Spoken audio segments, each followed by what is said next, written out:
Chers frères et sœurs et amis, maintenant c'est l'heure de vous introduire l'évangéliste Anton Bélisaire, voulant élaborer sur l'homme et le monde spirituel.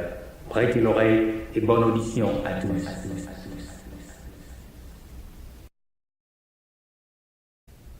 Chers bien-aimés, chers frères et sœurs et amis, que la paix et la grâce de Dieu soient avec vous. Je me suis inspiré de l'enthousiasme d'avoir eu la chance de pénétrer chez vous dans le but de vous aider à tenir ferme contre les ruses et les subterfuges du diable dans un sujet intitulé « L'homme et le monde spirituel ». Les savants se penchent avec patience et passion sur le mystère de la vie, mais l'essence de la vie dépasse la puissance humaine et reste dans l'insaisissable surnaturel. Qu'est-ce que l'homme? C'est une question très ancienne et très actuelle, traversant des âges et des siècles par différents auteurs et provoque deux grandes doctrines, celle de l'évolution et celui de la création. La véritable histoire de l'évolutionnisme commence avec le 19e siècle, au siècle des théories, coïncidant alors avec l'œuvre de Jean Lamarck, puis s'affirmant au milieu du siècle dans les travaux de Charles Darwin. C'est à partir de là que l'évolutionnisme essaie de se constituer en un corps de doctrine, en un grand système logique et cohérent, et cela en dépit des courants divers qui l'agitent tant sur le plan philosophique que sur celui des mécanismes invoqués pour expliquer ce que l'on appellera le fait de l'évolution. Il est significatif que la recherche des faits et leur essai de groupement en un faisceau d'arguments en faveur des idées nouvelles est capable d'emporter la conviction ont suivi les constructions des systèmes. Elmi Guénaud constate honnêtement ce décalage dans son livre sur les problèmes de la vie. Il y a, écrit-il, pour étudier l'évolutionnisme des organismes au cours des siècles écoulés, deux méthodes radicalement différentes.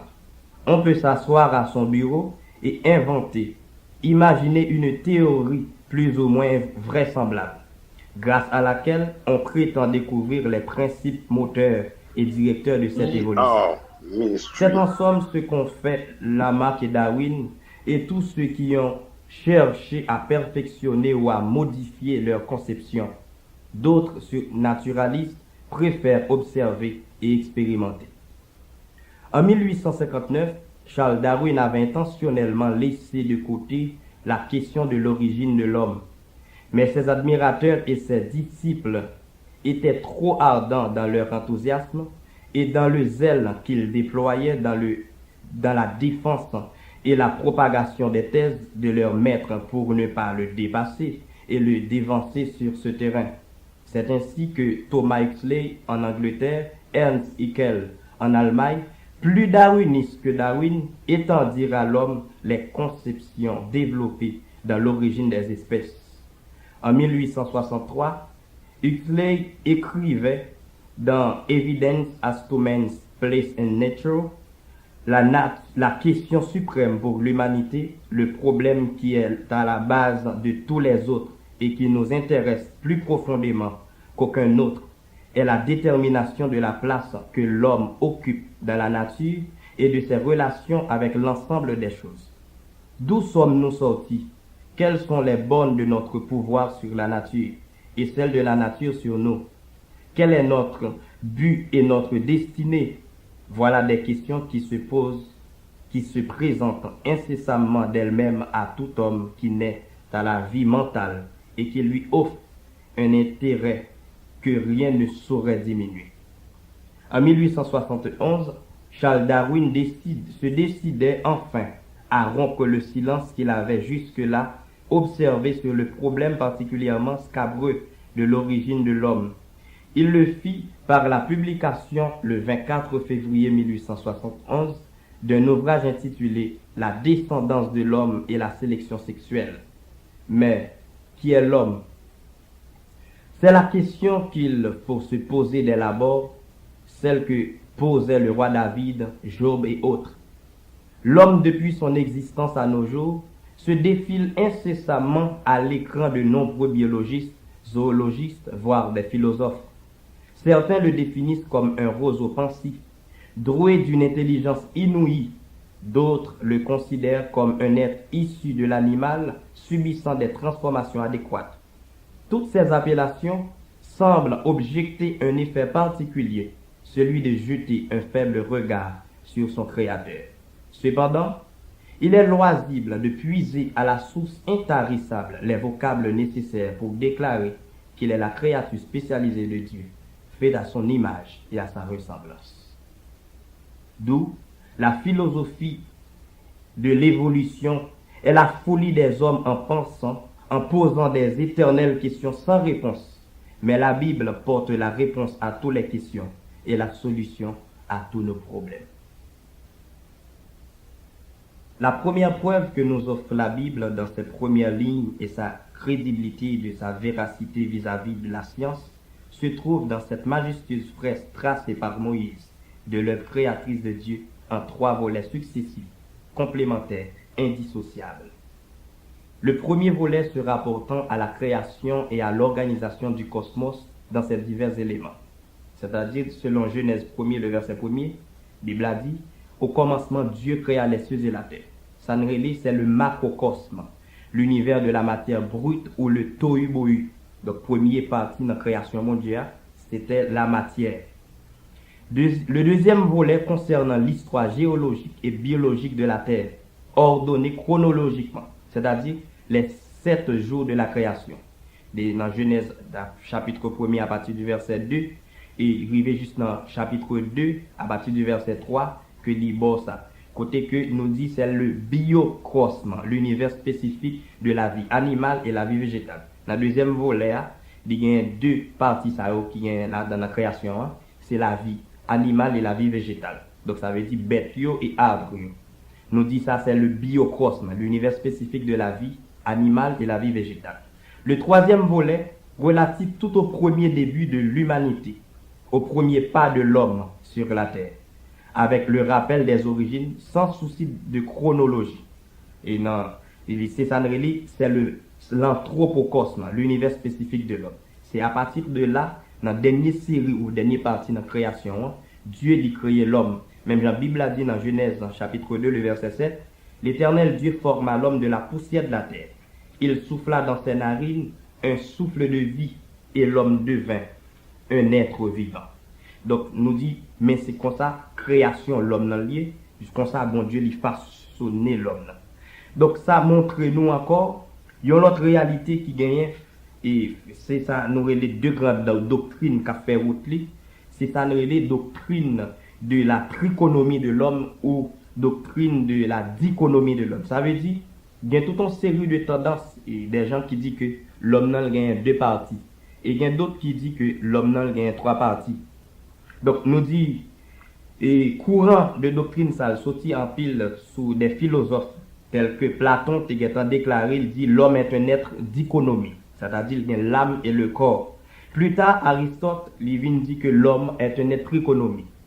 Les nous venons regarder à travers la Bible, Paul vient confirmer dans 1 Thessaloniciens 5, le verset 23, la trichonomie de l'homme, côté que il dit, et que le Dieu de paix vous sanctifie lui-même tout entier, et que tout votre être, l'esprit, l'âme et le corps, soit conservé irrépréhensible lors de l'avènement de notre Seigneur Jésus. Donc ça montre nous bien que l'homme n'a gagne 3 parties là-dedans. C'est ça que nous dit la trichonomie de l'homme. L'homme par ses caractères somatiques, c'est-à-dire son corps matériel et ses constituants avec leurs propriétés chimiques, physiques, physico-chimiques, ses caractères biologistes et psychiques, c'est-à-dire organisation, assimilation, croissance, reproduction et intelligence. Enfin, ses caractères spirituels, c'est-à-dire liberté, responsabilité, moralité, religiosité, apparaît comme une trinité, corps, âme et esprit dans ses essentielles et indivisibles unités. Donc, c'est comme ça Dieu créé l'homme dans toute dimension ça qui bord 3 parties ça. Nous dit l'esprit, l'âme et le corps, yo tout yo gen des domaines et des facultés propres à eux-mêmes. Tels que nous avons l'esprit humain, nous dit est la partie spirituelle de l'homme. L'esprit comprend 3 domaines. Il y a 3 domaines là-dedans, la conscience, l'intuition et l'adoration. Unique moyen que Dieu est capable de communiquer avec l'homme, c'est à travers l'esprit. Parce que nous dit l'esprit humain est la partie spirituelle de l'homme. Jésus fait déclaration en Jean 4, le verset 24. Il dit, Dieu est esprit. Il faut que ceux qui l'adorent en esprit et en vérité. Dans 1 Corinthiens chapitre 2, le verset 11, serviteur a dit, lequel des hommes en effet connaît les choses de l'homme si ce n'est l'esprit de l'homme qui est en lui? De même, personne ne connaît les choses de Dieu si ce n'est l'esprit de Dieu. Donc, l'apôtre parle de l'esprit de l'homme. Donc, ça montre nous que l'homme n'a l'esprit qui est moyen pour être capable de communiquer ou en relation avec Dieu ou avec le monde spirituel. Donc, nous avons dit que l'esprit humain, c'est la partie spirituelle de l'homme. Il gagne pour faculté, comme nous disons déjà, conscience, intuition et l'adoration. Nous dit la conscience, c'est faculté de discerner le bien du mal ou de discerner le vrai du faux. Selon Deutéronome 2, le verset 30, Bible a dit, mais Sion, roi de Hesbon, ne voulut point nous laisser passer chez lui, car l'Éternel, ton Dieu, rendit son esprit inflexible et endurcit son cœur, afin de le livrer entre tes mains, comme tu le vois aujourd'hui. Donc ça a marqué pour montrer que Bible a dit, l'Éternel rendit son esprit inflexible. Donc c'est pour marquer la conscience qui est dans l'esprit. Donc il fait les moyens pour le conscient de ça. Et nous dit, selon Romains chapitre 8, le verset 16, il dit tout, l'esprit lui-même rend témoignage à notre esprit que nous sommes enfants de Dieu, qui marquait la conscience de l'homme, la conscience humaine. Donc c'est marqué façon pour le cas discerner, pour le conscient que l'esprit rend témoignage que nous sommes petits de bon Dieu. L'esprit de Dieu, à travers l'esprit humain, rend témoignage à notre esprit que nous sommes enfants de Dieu. Dans 1 Corinthiens chapitre 5, le verset 3 aussi, il dit, pour moi, absent du corps, mais présent en esprit, j'ai déjà jugé. Donc ça veut dire, c'est façon avec conscience. Ça, c'est la partie qui fait surface dans l'esprit humain. Nous dit, dans l'esprit, il y a premièrement la conscience. Deuxièmement, il y a l'intuition, qui c'est faculté de ressentir la présence d'un être spirituel, soit Dieu ou Satan, soit le Saint-Esprit ou l'esprit impur. Donc c'est moyen que on est capable de rentrer dans une relation avec le monde spirituel directement, ou bien on est conscient de façon que l'homme est capable de rentrer ou conscient du monde spirituel là, c'est à travers l'intuition. Nous disons soit Satan ou bien Dieu, mais c'est moyen pour le cas où elle surtout les gens qui rentrer ou bien vivre le monde spirituel. Bible a dit dans Actes chapitre 20, le verset 22, et maintenant voici, lié par l'esprit, je vais à Jérusalem, ne sachant pas ce qui m'arrivera. Donc, qui marquait l'intuition. Nous dit l'intuition, c'est la perception spirituelle de l'homme. C'est perception spirituelle. C'est lui-même dans Psaume 119, le verset 18, côté que Esdras, qui t'a écrit Psaume ça, t'a demandé, il dit, ouvre mes yeux pour que je contemple les merveilles de tes lois. Donc, c'est perception spirituelle ça que Esdras t'a cherché. C'est lui-même tout, perception spirituelle ça, dans l'intuition de l'homme, que serviteur Élisée t'a demandé pour serviteur Géasi, que t'a demandé, il dit, m'a prié pour yeux capable. Eh bien, yeux, ça c'est uniquement l'intuition de l'homme, qui c'est perception, moyen pour le cas perçoit Dieu, moyen pour nous voir bon Dieu et toucher tout ça. Donc, dans Matthieu, Bible a expliqué dans Matthieu 26, verset 41, Jésus dit, veillez et priez, afin que vous ne tombiez pas dans la tentation. L'esprit est bien disposé, mais la chair est faible. L'esprit est bien disposé, l'intuition de l'homme. Dans Actes, chapitre 2, le verset 2 jusqu'au verset 4, Bible a dit, tout à coup, il vint du ciel un bruit comme celui d'un vent impétueux, et il remplit toute la maison où ils étaient assis. Des langues semblables à des langues de feu leur apparurent séparées les unes des autres, et se posèrent sur chacun d'eux. Et ils furent tous remplis du Saint-Esprit et se mirent à parler en d'autres langues selon que l'Esprit leur donnait de s'exprimer. Donc nous dit l'Esprit, Saint-Esprit, lui paraît pour le faire l'homme conscient et pour le vivre, moyen pour l'homme conscient de lui et vivre de lui, et vivre lui en général, c'est à travers l'intuition. Nous avons troisièmement, ça c'est l'adoration. C'est manière de rendre un culte à un être suprême. L'adoration, c'est facultés ça encore qui permettent que l'homme n'est capable d'adorer un être suprême. Nous disons soit Dieu ou Satan, parce que c'est des êtres qui ont besoin d'adorer. Nous dit Selon Jean 4, le verset 23 et 24, Bible a dit, mais l'heure vient, et elle est déjà venue, où les vrais adorateurs adoreront le Père en esprit et en vérité. Car ce sont là les adorateurs que le Père demande. Dieu est esprit. Il faut que ceux qui l'adorent en esprit et en vérité. Dans Luc 1er, le verset 46 et 47, Bible a dit, et Marie dit, mon âme exalte le Seigneur et mon esprit se réjouit en Dieu, mon Sauveur. Dans 1 Corinthiens 6, le verset 17, il dit, celui qui s'attache au Seigneur est avec lui un seul esprit. Donc, nous dit, l'adoration, c'est faculté qui dans l'esprit nous, pour nous capables d'adorer bon Dieu. D'où, nous avons dit que l'esprit humain, qui c'est partie spirituelle là, il y a trois domaines là-dedans. Il y a l'intuition, il y a la conscience et il y a l'adoration. Nous dit la conscience, c'est faculté de discerner le bien du mal. Et l'intuition, c'est faculté de ressentir la présence d'un être spirituel ou la perception spirituelle. Et nous avons troisièmement, l'adoration qui c'est manière de rendre un culte, soit à Dieu ou à Satan. Donc c'est une façon pour l'homme d'adorer. Parce que l'homme n'a créé même pour l'adorer. Soit l'y adorer bien ou mal, mais l'a pas adoré quand même. Et ça fait ouais, système monde là même, traditionnellement, où elle est bâti d'adoration sur adoration. Chaque fête où tu vas gagner, où c'est une forme d'adoration que lié, soit pour Dieu ou bien pour Satan, mais l'homme en lui-même faut l'adorer quand même. Nous avons l'âme humaine qui c'est deuxième partie, nous avons dit, même l'apôtre dit, et que tout votre être, l'esprit, l'âme et le corps, l'âme humaine est la partie psychique ou intellect de l'homme. Il contenu là-dedans 6 domaines. Il y a conscient, subconscient, pensée, volonté, émotion. Selon Proverbe 19, le verset 2, Bible a dit, le manquant de science n'est pas pour personne, et celui qui précipite ses pas tombe dans le péché. Proverbe 24, le verset 14 dit, de même, connais la sagesse ton Dieu pour ton âme, si tu la trouves, il est un avenir, et ton espérance ne sera pas anéantie. Nous dit selon Proverbe 2 aussi, le verset 10, il dit, car la sagesse viendra dans ton cœur, et la connaissance fera les délices de ton âme. Donc c'est pour nous montrer que nous dit l'âme humaine, c'est partie intellect l'homme, non. C'est partie que nous avons étudier, partie pour nous raisonner tout ça.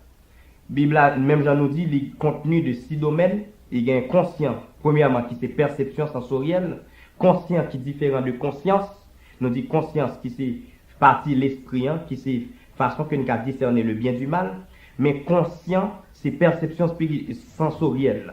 Conscience, c'est perception spirituelle. Conscient, c'est perception sensorielle. C'est façon que nous conscients de sens nous. Même et nous depuis dans kindergarten et pour moun qui à l'école, yo connaît et yo dit que l'homme n'a gagne 5 sens, c'est l'ouïe, la vue, l'odorat, le goût et le toucher.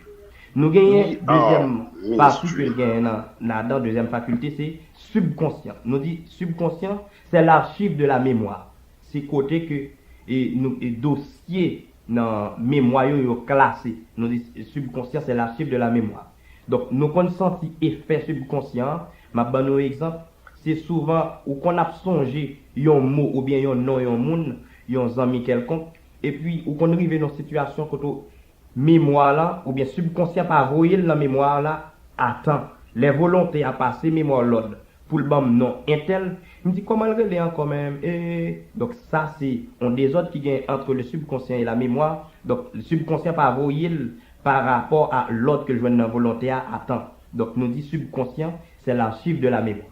Nous gagnons troisièmement inconscient. L'inconscient nous c'est phénomène physiologique. Tout en ça qui est inconscient est physiologique.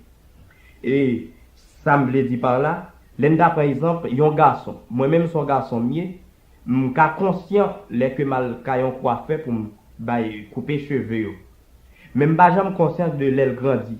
C'est même genre les pour faire babou ou conscient leur faire babou, mon pas conscient de l'aile grandi. C'est simplement où elle grandit. Même les tout pour yon moun k'ap grossi, c'est reto ouais ou commence plus gros, rad qui sou ou al trop petit.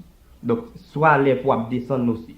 Donc c'est pour montrer, nous dit l'inconscient c'est bagay qui physiologique, qu'on pas connaît. Nous gagnons quatrièmement la pensée qui c'est faculté de raisonner. Nous gagnons la volonté qui c'est le libre arbitre, façon pour nous choisir soit servir Dieu ou Satan. Et nous gagnons finalement dans l'âme l'émotion qui c'est l'expression de la joie, la tristesse, la douleur, tout ça. Donc en gros nous dit l'âme humaine est la partie psychique ou intellect de l'homme, qui comprend 6 domaines: conscient, subconscient, inconscient, pensée, volonté, émotion. Et enfin, nous dit corps. Le corps humain est la partie physique de l'homme. Soma ou sax en grec, bassa en hébreu, la Bible dit l'homme extérieur.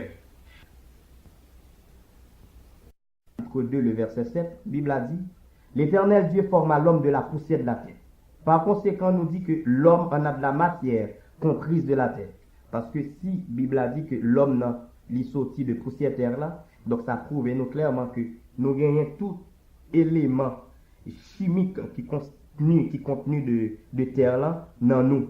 Par exemple, nous gagnons livre que nous sommes capables de baou, nous gagnons oxygène dans le corps humain, ou gagnons 97,2 livres d'oxygène, ou gagnons 31,2 livres de carbone, ou gagnons 15,2 livres d'hydrogène, ou gagnons 38 livres de nitrogène, ou gagnons 3,8 livres de calcium, ou gagnons 1,75 de phosphore, ou gagnons 25 livres de chlore, ou gagnons 22 livres de soufre, ou gagnons 22 livres de fluor, ou gagnons 18 livres de potassium, ou gagnons 11 livres de magnésium et 0,1 livre de fer. Donc, nous dit corps humain, qui c'est partie physique, eh bien, il y a tout élément chimique ça là-dedans. En gros, nous voulons porter une réponse face avec tout un parler, toute discussion que soit tant de côté philosophie ou de côté théologie, tu as parlé de l'homme. Les nous regardons dans Genèse chapitre 1er, le verset 26, nous joignons exactement une réponse à toute question qu'a posée: qu'est-ce que l'homme? Même genre, depuis dans la Bible, Job posait question, et tant d'autres serviteurs, psalmistes David, et tant d'autres auteurs, même à travers la Bible, posaient question, et tant d'autres philosophes a posé question. La Bible a dit dans Genèse, dans chapitre 1er, le verset 26, puis Dieu dit: faisons l'homme à notre image, faisons l'homme qui marque la pluralité de Dieu. Et dans la pluralité de Dieu qui marque l'Esprit, ou bien le Père, le Fils, le Saint-Esprit qui réunit. Parce que avant, nous dit, au moment de la création, le Père était la pensée de la création. L'Esprit était la parole de la création. Et l'Esprit était l'acte de la création. Ça me dit par là. Nous dit, le Père qui t'a pensé création, il dit que la lumière soit, ça veut dire qu'il t'a utilisé le Fils, qui était la parole. Et la lumière fut, qui c'était l'acte de la création, le Saint-Esprit. Eh bien, il réunit, les films fait premièrement, dans 3 premières parties, il fait la matière comme ça. Il fait la vie animale comme ça. Il fait la vie végétale comme ça. Mais les arrivé dans la 4e partie, qui c'est l'homme, la Bible a dit, Dieu dit, faisons l'homme à notre image, selon notre ressemblance, et qu'il domine sur les poissons de la mer, sur les oiseaux du ciel, sur le bétail, et sur toute la terre, et sur tous les reptiles qui rampent sur la terre. Donc, il dit, faisons l'homme à notre image, image qui c'est reproduction visuelle d'un objet réel. Et il dit, selon notre ressemblance, c'est dit, rapport entre des objets présentant des éléments identiques, semblables, en nombre suffisant. Donc, nous dit, l'homme, c'est représentant exact de Dieu sur planète ça. Ça ne veut dire pas là. Dieu crée nous à image et à ressemblance. Nous semblons exactement à Dieu dans dimension bon Dieu, qui c'est Père, Fils, le Saint-Esprit, un seul Dieu en 3 personnes. Eh bien, l'homme n'a créé l'esprit, l'âme et le corps, qui c'est un seul homme. D'où, nous avons dit, c'est l'unique moyen, nous avons une révélation de la Trinité de Dieu. Et c'est ça qu'on fait nous saisir Trinité à travers verset dans Genèse chapitre 1er, le verset 26. Il dit que l'homme n'a semblé à lui. Eh bien, si nous ressemblance exacte de Dieu, ou bien l'image de Dieu, eh bien, ça prouve nous que ni Père, ni Fils, ni Saint-Esprit, ils n'ont pas plus grand que l'autre. Même genre, ni l'esprit, nous, ni l'âme, nous, ni corps, nous, ils n'ont pas plus grand que l'autre. Donc, nous avons dit que l'homme, c'est représentant unique et exact de Dieu par rapport au dans sa toute dimension. Dans toute dimension, mon Dieu, nous c'est représentant l'esprit, l'âme et le corps, qui c'est Père, Fils, Saint-Esprit. Donc, nous dit que l'homme, non, n'est pas une créature, ou bien nous pas dit que l'homme, non, n'est pas le produit du hasard. Ça veut dire que ce n'est pas hasard qui crée, n'est pas l'effet de l'évolution, mais c'est une créature façonnée de Dieu. Donc, nous dit, l'homme dans tout, il a de grande importance à l'égard de Dieu. Bible a dit, dans 1 Thessaloniciens 5, le verset 23, on a réitéré parce qu'il n'était parlé avec déjà, parlé de lui. Serviteur a dit que le Dieu de paix vous sanctifie lui-même tout entier et que tout votre être, l'esprit, l'âme et le corps soient conservés irrépréhensibles lors de l'avènement de notre Seigneur Jésus. Et qui ça Paul te voulait? S'il te voulait faire sentir importance toutes les trois parties ça. Il dit que tout être ça est capable de conserver. Conserver veut dire maintenir en bon état, préserver de l'altération, de la destruction. Il dit nous devons conserver, nous devons maintenir ni corps, ni l'homme, nous, ni l'esprit nous en bon état. Donc souvent de fois nous entendons en pile chrétien, souvent et on dit que ah bon Dieu c'est que a seulement le besoin. Eh bien Bible a dit dans 1 Thessaloniciens 5 verset 23 et que tout votre être, l'esprit, l'âme et le corps soient conservés, c'est-à-dire maintenir en bon état, préserver de l'altération et de la destruction pour conserver irréprochable, irrépréhensible. Ça veut dire parfait, saint, impeccable. Ça veut dire sans défaut. Nous devons conserver tous les trois parties. Pour quelle raison? Nous dit premièrement, l'esprit humain doit se conserver parce que c'est l'unique moyen que nous sommes capables de communiquer avec Dieu. Selon Jacques 4, le verset 24. Dans Jacques 4, verset 5, il dit tout. Croyez-vous que l'écriture parle en vain? C'est avec jalousie que Dieu chérit l'esprit qu'il a fait habiter en nous. Donc l'esprit humain. Et que l'idée à partir de l'esprit de Dieu. La Bible a dit, il souffle dans la narine, nous un souffle de vie. Dans Genèse chapitre 2, le verset 7, il dit, l'Éternel Dieu forma l'homme de la poussière de la terre. Il souffla dans ses narines un souffle de vie. Verbe souffler, ça qui marquait roi ou bien pneuma, ça dépend de façon où utiliser verbe là en grec qui veut dire l'esprit. Eh bien, il dit, il souffla dans ses narines un souffle de vie. Et à partir de là que vient bonne l'esprit humain. Donc, depuis dans verset 1 qui marquait Trinité à tout, il dit, l'Éternel Dieu forma l'homme de la poussière de la terre. Il prend sa partie qui marquait corps humain. Il souffla dans ses narines, qui c'est l'esprit, le verbe souffler, pneuma, l'esprit, et l'homme devint une âme vivante. Donc, nous dit, la Bible a dit, c'est pas sans raison que Dieu dit chérit l'esprit qu'il fait habiter dans nous. Eh bien, nous dit, l'esprit humain, apôtre Paul dit dans 1 Thessaloniciens 5, 23, nous devons conserver et maintenir en bon état parce que c'est l'unique moyen nous à communiquer à Dieu et parce que il investit lui-même dans nous. Donc, il jaloux de l'esprit ça. Nous dit, deuxièmement, le corps humain doit se conserver aussi parce que corps, la Bible a dit, c'est le temple du Saint-Esprit. Selon 1 Corinthiens 6, le verset 19, la Bible a dit, ne savez-vous pas que votre corps est le temple du Saint-Esprit qui est en vous, que vous avez reçu de Dieu et que vous n'appartenez point à vous-même.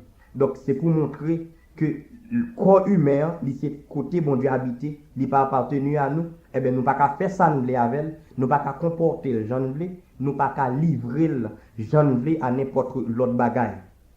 L'âme humaine tout doit se conserver. Doit se conserver parce que, raison, c'est parce que c'est lui-même qui connaît la réalité de l'éternité, soit bienheureuse ou malheureuse. L'âme humaine qui est immortelle, donc c'est lui-même qui va rentrer dans la réalité éternité, quitter le temps pour le passer dans l'éternité.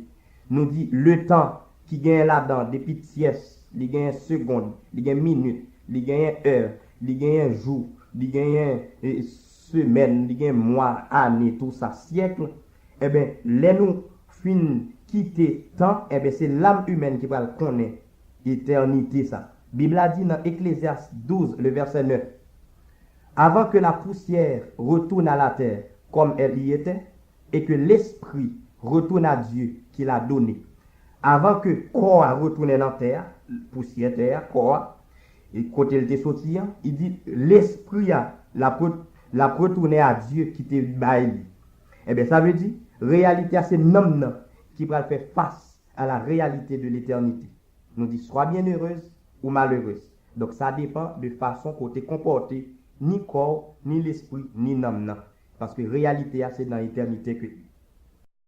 Gon l'autre interprétation, selon 1 Corinthiens 3, le verset 16, nous dit, Bible a montré nous tout, corps nous, il a parlé de corps dans 1 Corinthiens 3, qui est différent de 1 Corinthiens et chapitre 6 là, ça lui marqué l'être entier.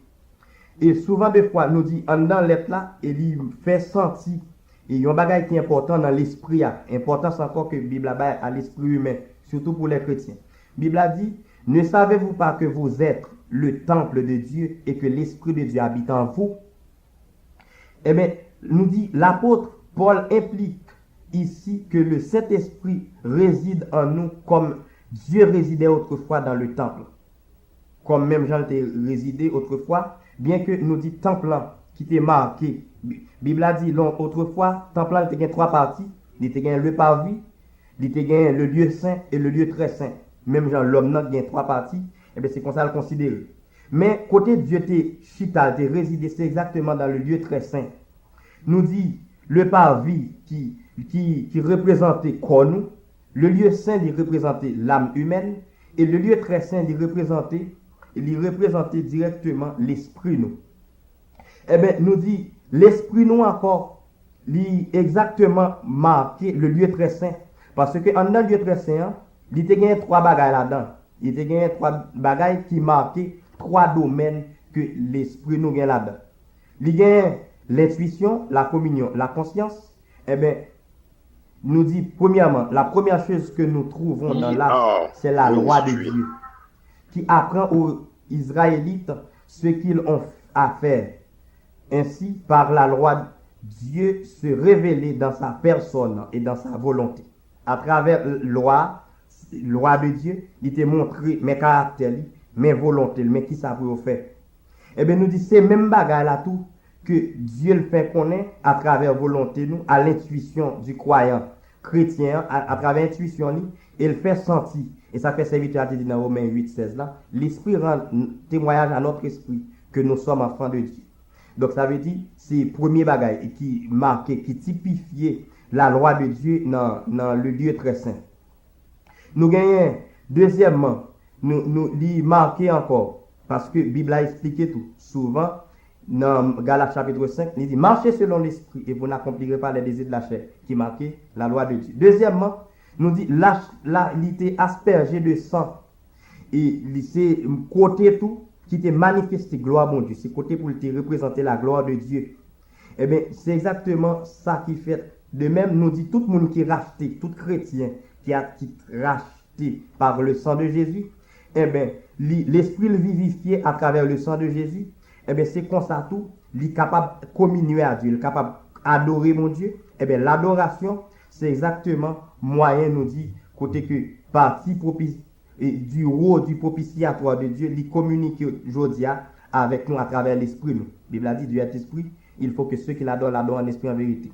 Eh bien, nous dit, côté que lâche la aspergé de sang, eh bien, le sang de Jésus qu'il a avec nous, l'adoration lui permet que l'adoration soit unique pour bon Dieu et pour bon Dieu seul, parce que c'est un esprit qui adore. Troisièmement, dans l'âge là, nous te joignons, ça veut dire l'âge du témoignage, partie qui te gagné 10 commandements. Eh bien, c'est même genre, les typifié pour la conscience de l'homme qui dans l'esprit qui a fait nous discerner le bien du mal. Parce que 10 commandements étaient là pour te faire peuple à connaître. Mais ça a doit faire, mais ça n'a pas fait. Eh bien, il représentait exactement conscience nous, que dès que nous commettons bagage nous-mêmes étant que chrétiens, cet esprit fait conscience nous, frapper nous, les accuser nous. C'est parce que conscience est là pour l'accuser nous, l'un nous fait bien et l'un nous fait mal. D'où nous qu'a dit en gros, l'homme est le représentant exact de Dieu dans sa toute dimension. Il est l'image et la ressemblance de Dieu. Il n'est pas le produit du hasard, il n'est pas un être issu de l'animal, mais il est la créature spécialisée de Dieu, faite à son image et à sa ressemblance. Dans ces temps de fin, la population du monde entier devient rapidement de plus en plus consciente du monde spirituel. Hélas, cette révélation vient de Satan et de son royaume plus que Dieu et son royaume. Tandis que les chrétiens ignorent ce monde et son ennemi qui est le chef de ce monde. Si les chrétiens veulent rester debout et tenir ferme contre les ruses et les subterfuges du diable, en s'appuyant sur la parole de Dieu, il nous faut bien comprendre ce que disaient les Écritures à propos du monde spirituel. nous dit que le monde spirituel, c'est le monde des esprits. Le monde spirituel est divisé en deux. Il y a le monde de la lumière et le monde des ténèbres. Le monde de la lumière qui est dirigé par Jésus-Christ et le monde des ténèbres qui est dirigé par Satan. Nous dit obéir, c'est désobéir l'autre. Haïr l'un, c'est de haïr, aimer l'autre. Donc, remettre, c'est haïr l'autre. Obéir, c'est désobéir l'autre. Ça veut dire, ou pas capable, pendant que vous obéissez le monde de la lumière, et puis pour obéir le monde des ténèbres. La Bible a expliqué ça très clairement dans Matthieu chapitre 6, le verset 24. La Bible a dit, nul ne peut servir deux maîtres à la fois, car ou il haïra l'un et aimera l'autre, ou il s'attachera à l'un et méprisera l'autre. Vous ne pouvez servir Dieu et Mammon. Donc, ou pas qu'à servir soit le monde de la lumière et ensemble pour servir le monde des ténèbres. Nous dit, monde ça yo gen des lois, même gens que monde physique là, li gen loi. Donc, monde spirituel là, li gen loi qui régit propre à lui, même gens que le monde physique, li gen loi propre à lui-même. Donc, ça veut dire, nous vinn faut sentir tout. En dans le monde spirituel là, l'homme nan va vivre là-dedans tout. L'homme nan la vivre dans deux mondes, la vivre et dans le monde physique et dans le monde spirituel. Pour le vivre, car vivre dans le monde spirituel là, Dieu oblige ben nous l'esprit qui c'est partie spirituelle l'homme nan, pour nous avoir une relation avec le monde spirituel. Donc nous dit, dans le monde spirituel là encore, il est divisé en deux. Il y a le monde des ténèbres qui c'est royaume diable et le monde de la lumière qui c'est royaume bon Dieu qui est dirigé par Jésus-Christ. Et nous dit qu'il y a différents types d'esprits. Il y a le Saint-Esprit, la Bible a souvent parlé, qui c'est Dieu. Il y a l'esprit impur qui c'est démon. Souvent, il y a parlé de l'esprit humain. Quatrièmement, il y a l'esprit de Dieu. Souvent, ange, il y a considéré le comme ça. Donc, nous dit qu'il y a différents types d'esprits dans l'ambiance ou bien monde spirituel. Ça. Dans Galates chapitre 5, à partir du verset 16 jusqu'au verset 22, la Bible fait râler tableau de royaume. Ça. Dans 2 Corinthiens chapitre 6, à partir du verset 14 aussi, il fait paraître tableau. Ça. La Bible a dit dans Galates chapitre 5, à partir du verset 16, je dis donc, marchez selon l'esprit, et vous n'accomplirez pas les désirs de la chair. Car la chair a des désirs contraires à ceux de l'esprit, et l'esprit en a de contraires à ceux de la chair. Ils sont opposés entre eux, afin que vous ne fassiez point ce que vous voudriez. Si vous êtes conduit par l'esprit, vous n'êtes point sous la loi. Or, les œuvres de la chair, ou œuvres du monde ténèbre là, sont manifestées. Ce sont l'impudicité, l'impureté, la dissolution, l'idolâtrie, la magie, les inimitiés, les querelles, les jalousies, les animosités, les disputes, les divisions, les sectes, l'envie, l'ivrognerie, les excès de table et les choses semblables. Donc, il dit, je vous dis d'avance, comme je l'ai déjà dit, que ceux qui commettent de telles choses n'hériteront point le royaume de Dieu. Mais le fruit de l'esprit, qui pour le royaume de la lumière, c'est l'amour, la joie, la paix, la patience, la bonté, la bénignité, la fidélité, la douceur, la tempérance. Tout ça nous dit qui fait sortir ou fait sentir tableau entre le monde de la lumière et le monde des ténèbres. Dans 2 Corinthiens chapitre 6, la Bible a expliqué à partir du verset 14 tout, pour le parler, il dit comme ça. Ne vous mettez pas avec les infidèles sous un joug étranger. Car quel rapport y a-t-il entre la justice et l'iniquité? Ou qu'y a-t-il de commun entre la lumière et ténèbres, le monde de la lumière et le monde des ténèbres? Quel accord y a-t-il entre Christ et Bélial? Ou quelle part a le fidèle avec l'infidèle? Quel rapport y a-t-il entre le temple de Dieu et les idoles? Car nous sommes le temple du Dieu vivant, comme Dieu l'a dit. J'habiterai et je marcherai au milieu d'eux. Je serai leur Dieu et ils seront mon peuple. C'est pourquoi, sortez du milieu d'eux et séparez-vous, dit le Seigneur. Ne touchez pas à ce qui est impur et je vous accueillerai. Donc, nous voulons faire sortir gagné toute une série de bagailles leur fait li identifier dans qui royaume koye parce que il était évident pour l'homme pour gagner un être spirituel qui pour mener soit Dieu ou Satan.